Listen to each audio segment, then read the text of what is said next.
There's info. There's a sign-up sheet going around. Please fill that out. Is it going? Yep, I just hit start. Okay.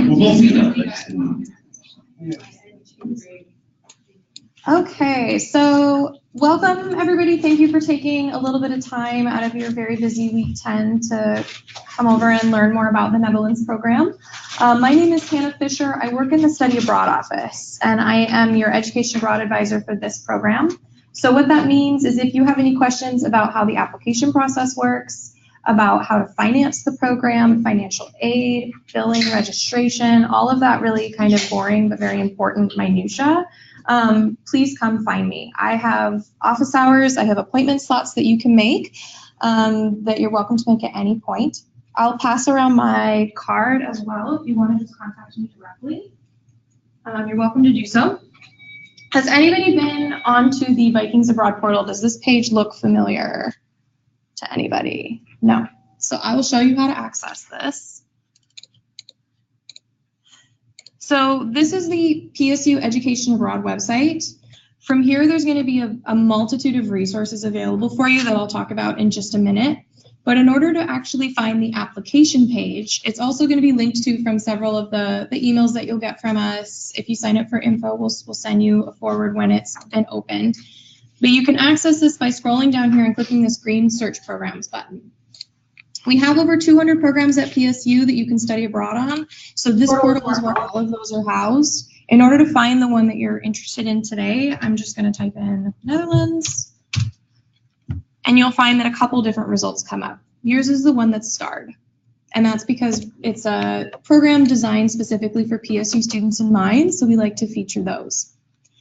When the program application does finally open, this request info button will go away and it's going to say apply now. If you sign up on that sheet, you'll get a direct email when that happens. You can come to this website and start your application. Also on this website is going to be my contact info. You can click my name right there and make a 30-minute appointment with me at any time. I am here over winter break. You can always meet over the phone, over Skype, whatever works for you. Happy to do so. Is that working? The screen that is here is not showing up online for our viewers, so let's see if this will do.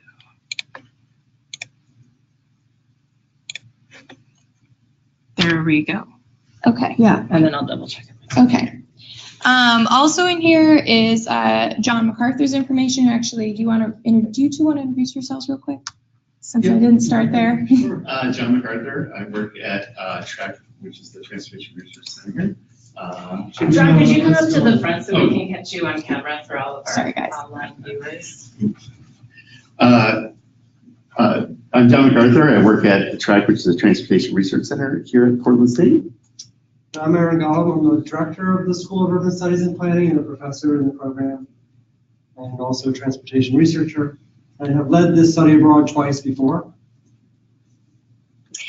So both of their information, I'll update this so Aaron's information's on here too. You can click their names at any point and just email them directly if you don't have their information already. Yeah. Thank you. So you'll probably notice as you look through this page that there's a lot of TBDs. That's because we're currently still building out the exact itinerary. We don't like to post dates or pricing until everything's final, but they can get more into details of sort of the direction we're going when I'm finished. This part of the website is also going to have the course and credit. You do not need to speak Dutch to participate in this program. It's all taught in English.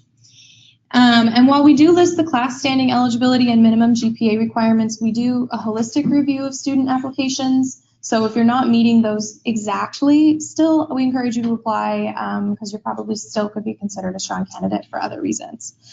We do require 2 short essays as part of the application process. One is goals and the other is challenges that you anticipate in studying abroad. So they're pretty simple. They're not meant to be really painful. They're less than 500 words each.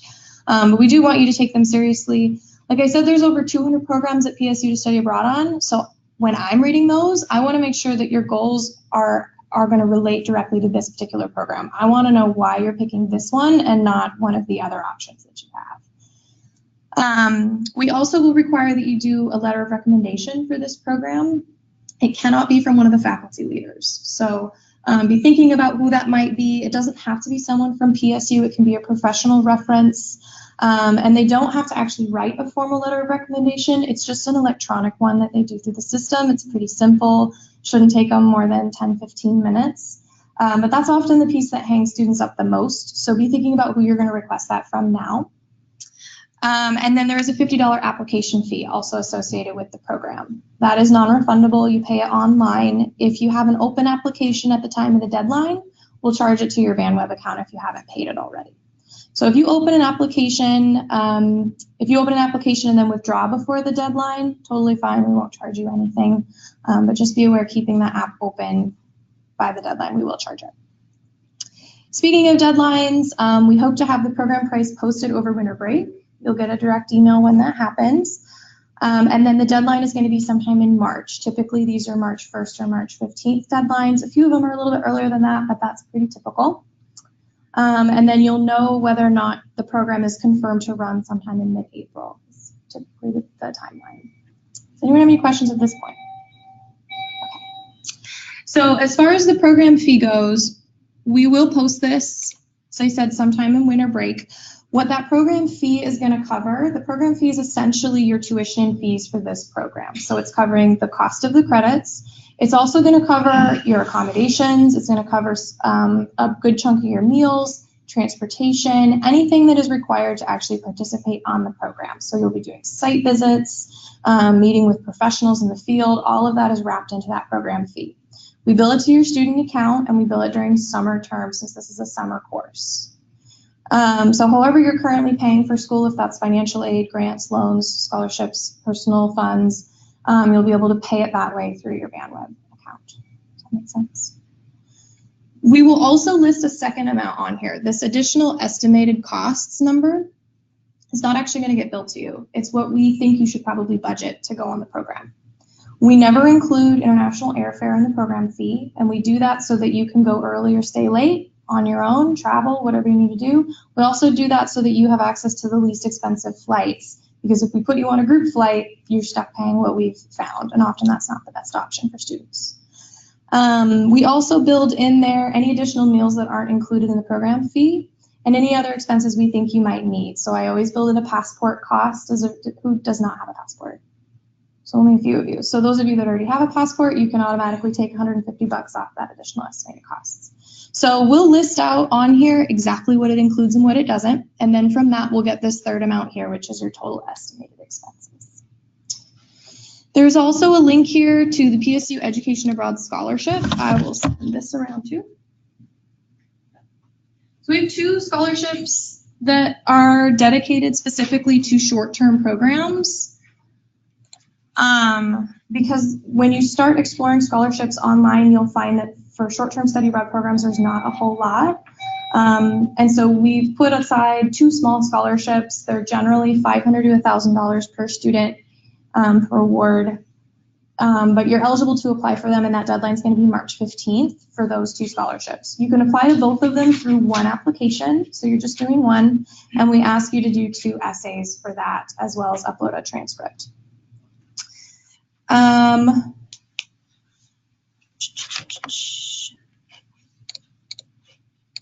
Let's see, what else do I want to say? Is anybody in here utilizing veterans benefits? I'm going to cover that. Okay. If you're receiving a Pell Grant, you're eligible to use your Pell Grant over the summer, but come talk to me, because usually there's students have no Pell Grant left in the summer, but we can arrange to shift funding if that's something you want to do. Same with financial aid. Most students have used up their financial aid by the time they hit summer, but you can use your aid in summer term. So if that's something you want to explore, come talk to me. Any questions at this point with any of that fun stuff? Okay, so I'm going to hand it off to the more interesting side of the conversation. And I'll grab that sign-up sheet on my way out. But I hope that you guys come in and meet with me sometime. I'd be happy to help you out. And if you have any questions following up after today, just shoot me an email. And then starting in winter term, we will have travel basics sessions, as well as financial aid for study abroad sessions. So if you're receiving financial aid, I encourage you to come to one of those. And then the travel basics sessions are going to help you access flight resources, as well as talk about how to pack for these types of programs, immigration, visas, all that kind of stuff if you have questions or concerns. Okay. All right. Thank you, everyone. And speaking of passports, if your passport's going to expire within 6 months when we leave, you need it updated. You can't. Yeah, essentially, I always say if it's going to expire next year, just go get a new one. Because I had 2 students get stuck this year because their passports were not valid long enough. So. And you may not find that out until you're at the airport. I know, Yes. yes. Yes, and they will deny you, or deny you. So who here has actually traveled in Europe, or maybe lived in Europe? Okay, great. Oh, yeah, great. Awesome. Where have you been? Spain, Portugal, Italy, Switzerland, the Netherlands, France. Awesome. UK, France, Germany, Belgium, Spain, Italy, Monaco, Switzerland, Austria. Okay, great. You guys are leading the tour next year. And you said you went to Iceland. Iceland. Iceland. That is Europe. Great. Well, it's, you know, from an urban planning and transportation perspective, it's really incredible what they've achieved over the last century. So that's why we've been going there for about 10 years. This program has been. Yeah. And so we like to look at it as a lot of best practices and basically tour and learn what we can. Obviously, the U.S. context is very different, but there are some best practices that eventually make their way here and vice versa. Some things we do make their way there. And so that's kind of the background of this program, 2-week program. So John, I don't know if you want to go to the next slide. Yeah. So John and I introduced each other. We work together. I've led this study abroad twice. We used the same itinerary for a program I ran at Arizona State University before I got here. And then I ran it here 1 year, a few years ago. Right. And you've been in Europe. I've been in Europe, and I have not led this tour, but the big thing that we are doing is it's exciting. We're kind of remodeling the program, and I think we're expanding it to be really interesting to include some kind of new aspects, including like emerging technologies, smart cities type of stuff that they're really doing that relate to bike and ped, I think.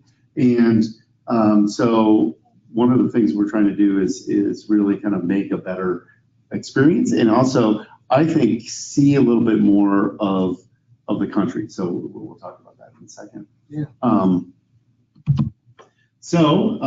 Netherlands, if you have not seen the map, and we'll talk about this in a second. Utrecht is where we're going to be based, but we are going to be hitting 4 other regions or cities: Amsterdam, Delft, Rotterdam, and Eindhoven, for people that choose to go there, and I'll talk about that later.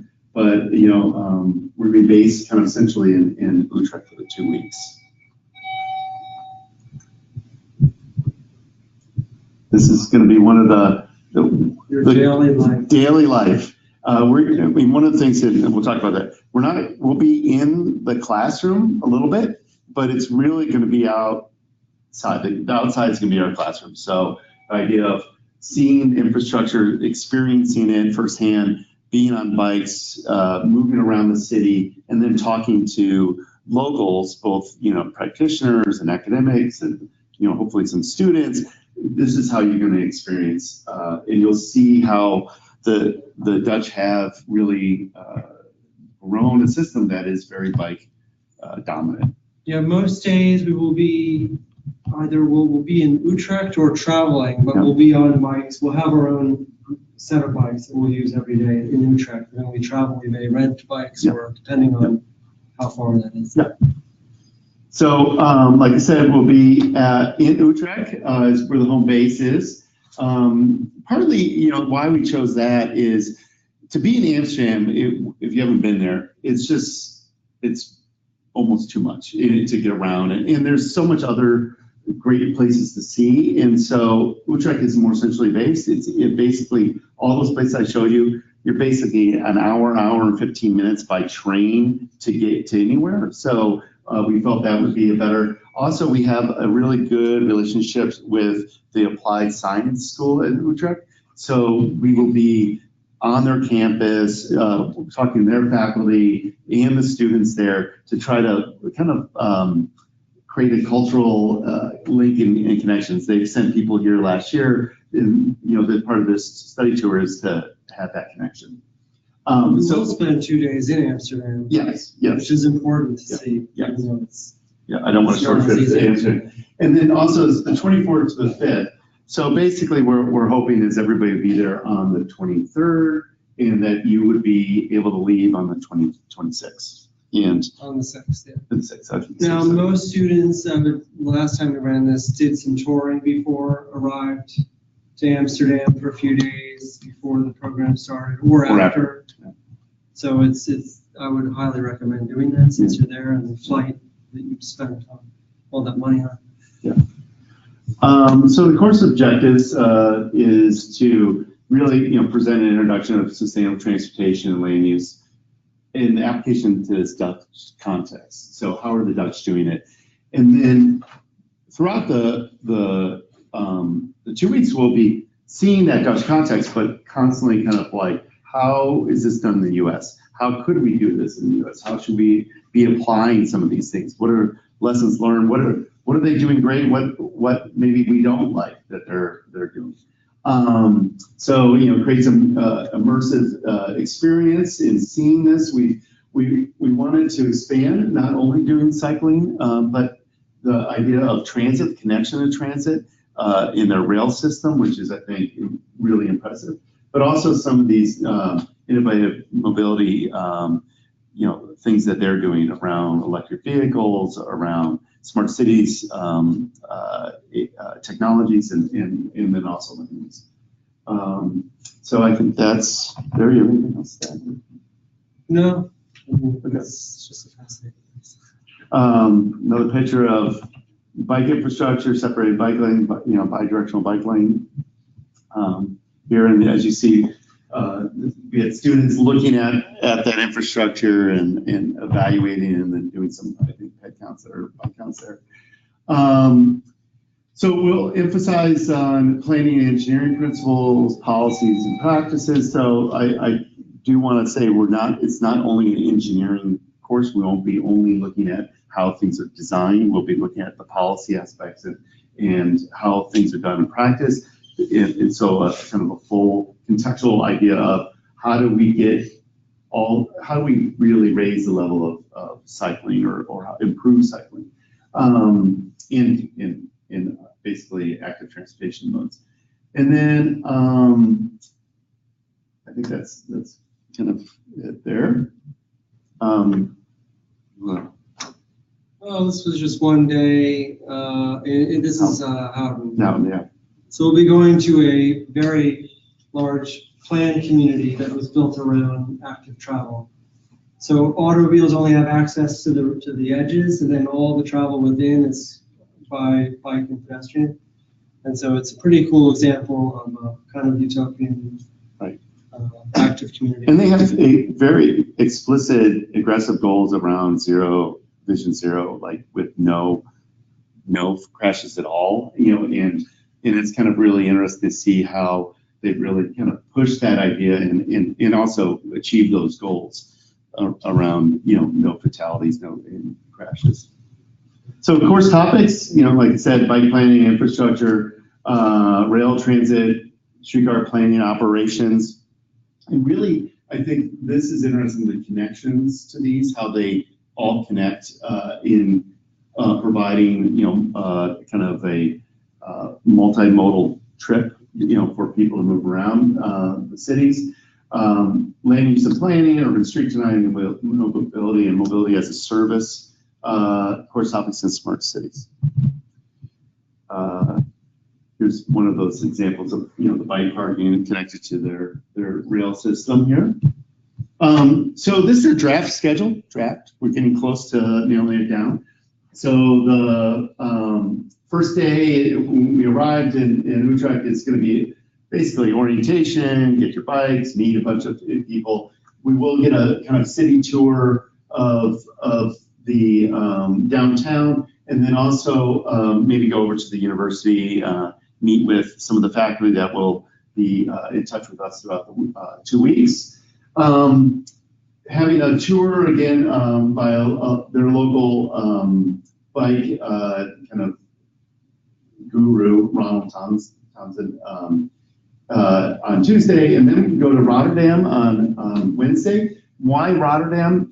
Rotterdam is probably one of the more close U.S. type cities. It is more car centric, but it's very interesting to see how they have integrated bike and pedestrian into that planning. So I think it gives a more grounded. When you go if you've never been to Amsterdam, you'll get off the train, you'll come up, and you'll just be flabbergasted. You're just like, oh, I can't believe this. This is crazy. Rotterdam will be kind of more like, oh, I can see the sound. It seems a little bit more like Portland or another city. Visit Houghton, like Aaron talked about, and then go up to Amsterdam. So we're kind of doing a little tour here. And this is where we can see some of their bike infrastructure and also transit, what they're doing there. The weekend is day off, but I am going to be leading, and whoever else wants to go, optional trip to the Eindhoven, to their Hovenrin, which is basically a suspended, how would you? It's like a bike roundabout. It's a car interchange, but it had issues with bike interactions at the intersection. Intersection. So they raised the bike intersection above the car intersection. It's just kind of cool. Yeah, it's really cool. It's like a huge bike roundabout above. It's hanging by a single span cable. Yeah. So that's not requires optional day offs. You can do. You work on. Throughout the 2 weeks, there will be a project that you'll be expected to work on. So some of that time you might choose to work on that. Others, you could go up to Amsterdam and see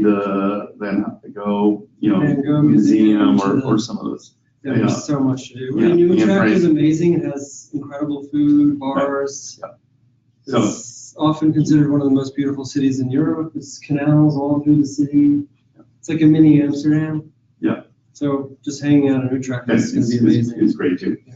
And then the second week we'll be spending a little bit more time kind of in Utrecht, some lectures and work on projects during a couple of days. We will be going to Delft, where we have been before. I think it's another example of a really good bike planned city. And the university there, we have some academic partners that we're looking to, maybe have some lectures and talk to them about. And then also go back up to Amsterdam and get a tour of what's going on with their new mobility and smart cities activities. So 2 chances to get up to Amsterdam within the actual course, and then work on the projects for the second week. So just a couple logistical things with the schedule. Although most flights from the U.S. arrive early into Europe because they're mostly red-eyes, don't try and get the red-eye from Newark to Amsterdam and arrive at 6:35 Monday morning and then start the program. That just won't work. We do recommend arriving on Sunday on those red-eyes because those are pretty much the options, and then trying to stay up that whole day to get onto Europe time. And so we offer this welcome dinner to try and encourage people to just stay up. Well, it's on us. And so that logistically, just don't plan on arriving Monday morning. Unless you're in Europe and you just take the train over from Berlin and you arrive in the morning, or that would be a long trip anyway. We are, within the price, we are scheduling that people who we have the welcome dinner, the farewell dinner. You would have accommodations on Sunday and Friday night. So it is included within you. And then another meal issue, we didn't specify it, but it's likely that we will be covering all your breakfasts each day. And then with lunches, we're out, so you'll be paying for your lunches, and most dinners you'll be going off with friends and having your own dinners kind of near the end of the tours and things like that. So these welcome dinners will be provided in the farewell dinners. Every day there's breakfast at the hotel. Anybody have questions on the schedule or?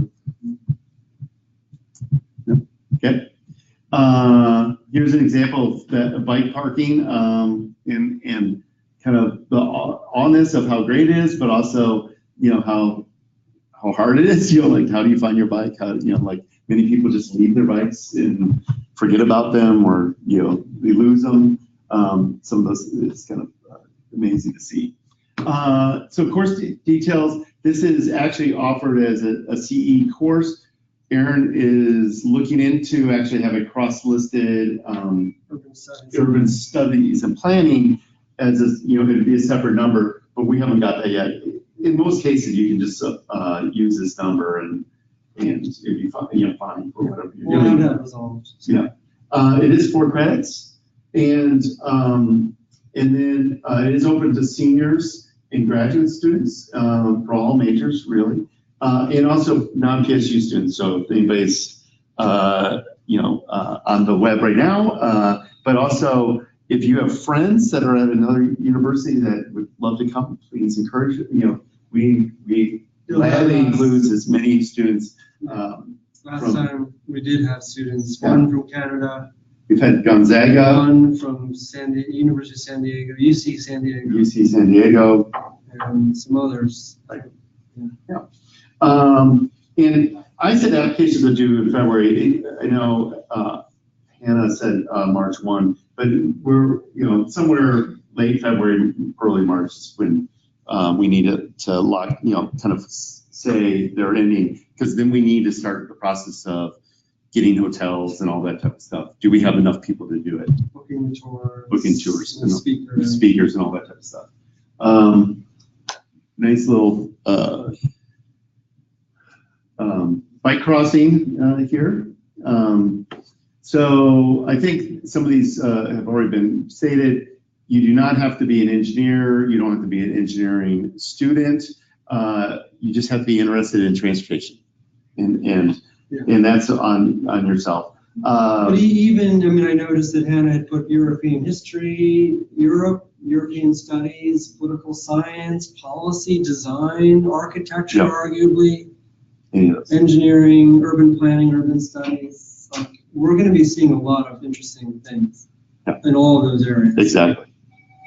And you do not need to know how to speak Dutch. No problem. What are the chances that we get it, go to TU Delft or hang out? We will be going to. For sure? Yeah. Okay. Yeah. It's one of our, so we used to run this program at TU Delft. We've changed it to Utrecht for several reasons, but we want to go back there because the relationships are so strong. But there's an engineering university in Utrecht still? Well, I don't know. Well, it's the, what well, is the University of Utrecht is there, and then also the Applied Science University. So they both have engineering parts. Grad school hunts. Oh, okay. Yeah. TU Delft is kind of known as their Right. MIT. Right. Yeah. So we will be going up there. We will, I'm just trying to figure out, who will help lead the tour, and then also who might give a little talk to us about some things. So, yeah. But it's Delft to Utrecht, maybe, what is that, half hour on the train? Well, you could always zip down. it says 45 minutes. Yeah. By train, it's about an hour. Here's some more bike infrastructure. So we talked, Hannah talked about cost. She did not these will be established, set more in December. We're trying to get some funds, numbers from our kind of host who's going to be taking us. We're running the program through. We're looking at about $4,000 for the program fees. That's what we have seen in the past. But that's roughly. And then there's kind of this estimated out of pocket is about $1,900 to $2,400. That's just from the past. from what people have said, what we've looked at. And then obviously, Hannah talked about some financial aid. There could be even be some scholarships, that could be, talked to about going afterwards, but we have to kind of look into those and see what the opportunity. Any questions about that? This will be done and complete by December. Yeah. So it is open to undergrad or no? Mhm. Yes. Seniors. Yes. Seniors. Seniors or very motivated, grounded juniors that, We're not that strict on defining senior, but right. clearly you're in like 400 level classes. Yeah. And, and some appreciation for the topic area. And I think for like someone like that is kind of a teetering junior, senior type of person, like that recommendation would be really much more important. Part of it is topic and intellectually at the point of where they're learning, but also how we behave on a it's not a freshman or kids on a fun tour of Europe. We're there to do a lot of work and have fun, but it is there to learn. Yeah, it's 8 hours of work a day. You're getting 4 credits in 2 weeks. Think about that's a lot of credits for 2 weeks of work. It's 8 hours a day. So if you add up the hours, it's about 4 credits. Yeah. Yeah, just looking back at the schedule, like you said, 8 hours of work, it's a lot of tours. So that's what I'm counting as work. Yeah. But I don't know, what is it?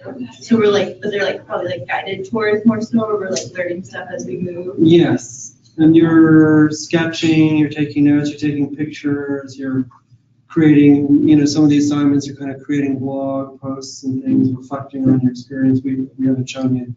We haven't defined those yet. Right, but more likely, what we've done in the past is every day that there is a kind of each person has a blog post or perspectives of what they learned, what they saw, what is interesting to them as like a daily requirement, and then there's the long-term project that we're asking people to do. So part of the work is there will be some after day work at nighttime or on the weekends or during those project times that we've kind of mapped out to work on things.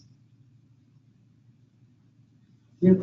Can you define what the project is or what the expectations are for the? Not yet. I mean, last time it was students were given an option of 3 different kind of challenging road issues, intersections in the Portland area, actually.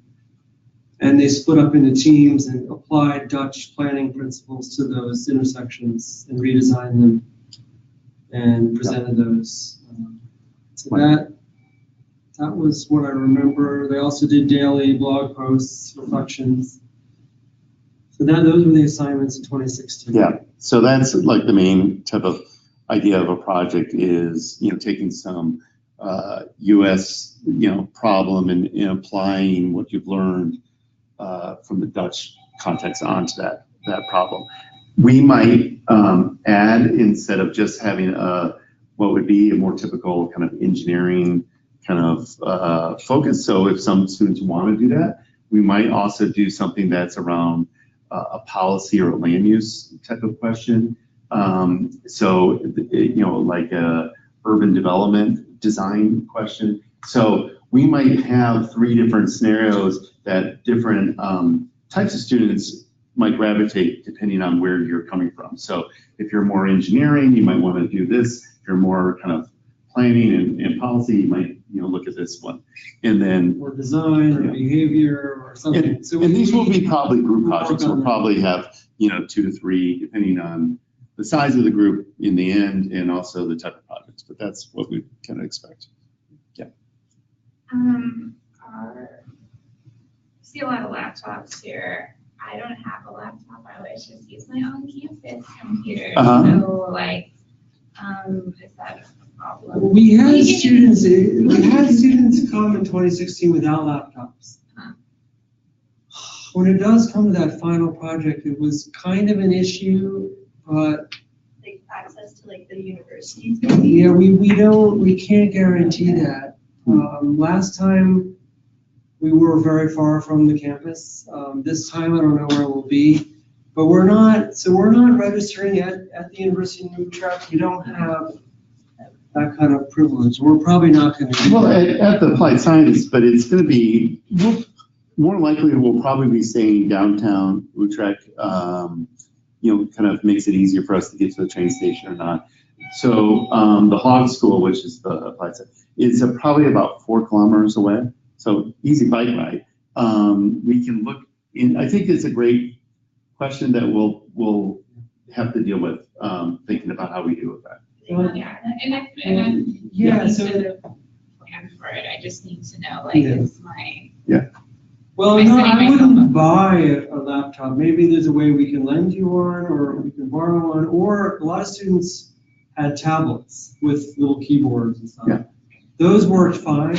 Yeah, we'll work this out. It should not be a barrier for you to okay, participate. yeah, I It's just not, wanted to voice. we are not requiring like a laptop as a tool to bring, but I think it's a great point that we'll have to look into how we make that happen. What would you say the average size and like major distribution has been in the past? I know like maybe there's not like an average. I mean, number of students? Yeah, like number of students Yeah. and like the degree distribution. Yeah, well, 2016 was 12, Well, yeah.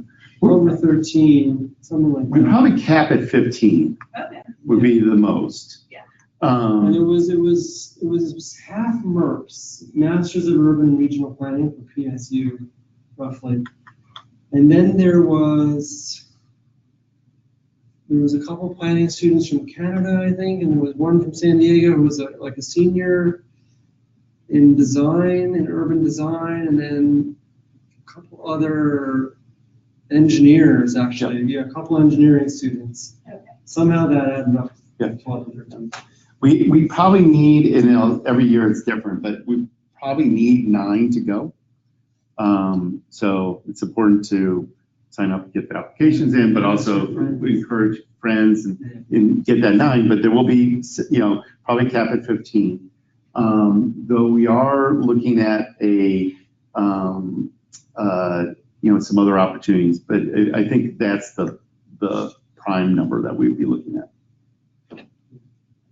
And every time we've run, it's been in that kind of, I think the least number was like 5 years ago was 9, but it's been usually that 12, 15 people. The majority is going to be like planning and policy students. Most, some engineering, yeah. It ebbs and flows, it depends on the cycle of the students. Yeah, I wouldn't worry about, there's no skills, like you're absorbing what you're interested in. So you hear a lecture about, streetscapes, and you're a designer, so you're thinking about space and design. Maybe the engineer's thinking about traffic flow, and you're just hearing different things. That's totally fine. You're not going to be required to know what a designer knows. You know what I'm saying? Yeah. If you're an engineer. Yeah. Kind of like the seminars. Yeah. And you'll get something that'll kind of speak to what you're interested in. So just some pictures. Here's Roger Geller, one of the previous leads, showing how he's getting his bike up on these platform bike parking. He's actually the bike coordinator for the city of Portland, who helped lead the trip a couple years ago. Here we are on what's called an advisory. This is an advisory bike lane, right? Yeah. Okay.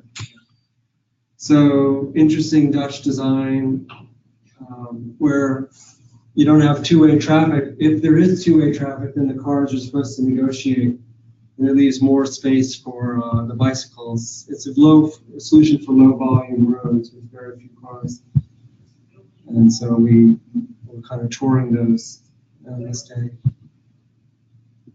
I think this is Amsterdam, but I'm I'm lost a little bit by this photo. But here we are. There's a guide lecturing to us.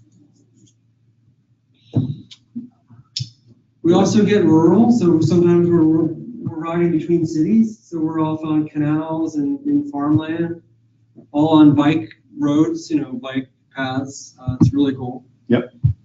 And we might do this when we get out to Delft. Certainly getting down to Houghton from Utrecht, we'll be getting into some like more rural areas. So here we are at the Hovering. Yeah. I believe this is the Hovering. This is what you want to go to. Yeah. So just touring that crazy intersection with the hanging bike. So come join us. Lastly, we will have another info session. So if you have friends or that you can tell them, or if you have more questions, come back to that. It's January 11th. And again, registering for the course, you go to vikingsabroad.pdx.edu. And if you have any specific questions, you can email me, macarthur@pdx.edu, and I'll try to answer them or get an answer for you. So any questions? No, people speak English? Yeah, so the Dutch are in their schooling bilingual, Okay. English and Dutch. All Dutch speak English. I heard like Dutch is really easy to learn too for English speakers. Because I was looking at school and it was like, oh, it's actually one of the easiest languages for English speakers to learn. Wow. That's cool. Because It may be easier, but it's probably not easy. I think like compared to most stuff. Yeah.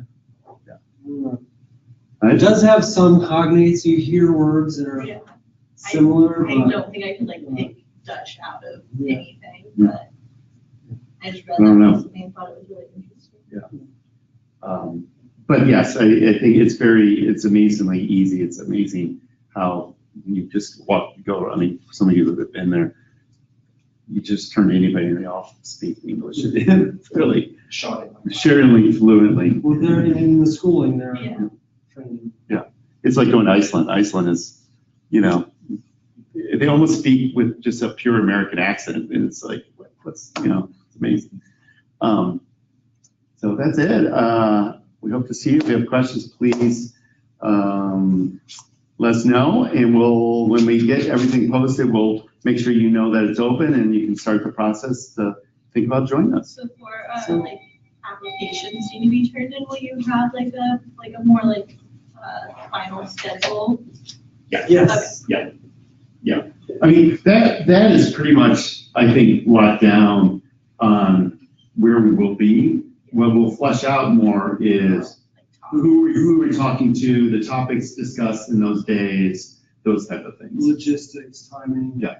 But typically the days are a morning and an afternoon kind of separate, because we can't, that's about as fast as we can get it. If it's 9 a.m., 10 a.m., 11 a.m., it's hard to get to discussion. Yeah, and non-travel days, we'll probably, we look to end at 3:34. On travel days, it might be later because we're trying to get, from Delft back. So we have a really good day in Delft. We might get back a little bit later that evening. But like a Houghton day, you might be done by 2:30, because it's kind of there and back and to do anything else that day. So. Yeah, and some students will peel off and go and get dinner, and then others will want to go back to the hotel. So, you'll break up and do whatever you want at that point. Just a little bit of logistics. Students last time got these flights with Iceland Air where they had to stop in Reykjavik, and then the flights were like $400, something crazy. And all they had to do was stop, in Reykjavik. But it goes to Amsterdam. Yeah. So that's a way to really reduce your costs if you can get those flights. So, and then there's change planes, and often like Iceland Air, you can stay over in one direction or the other. Yeah, For the take same a break. project. Yeah, so they kind of, it's a Encourage. whole, obviously, tourism development. Yeah, and then there's also a new low airline carrier called Condor that my friend who goes to Germany a lot says it's great. And so that's another, so there are some other options to get there inexpensively. But what we're trying to do is, the big thing is get this thing locked down, set, so that we can tell people it's a go, in that you can start kind of like, okay, I'm gonna find my airfare. So we're really trying to be conscious of that, to give you plenty of time to schedule this. Okay, yeah, when would be, yeah, I guess, don't know when we're turning in applications. So It when, is hard, it's a dance. Yeah, it's a dance, but I would don't say, know, Yeah. if we have too few students, it gets too expensive per student, then we have to, under 9, it's really not feasible. we'll by March 1, we'll know if we have enough students. Yeah. So that, and then, it's just working with Hannah to say, okay, let's make it a go. And I'm gonna be really pushing that as soon as we kind of have that, hey, we have enough students, they've all put their applications in and they're committed, so that we can move forward. Yeah. Great. All right. Thanks for coming, and we'll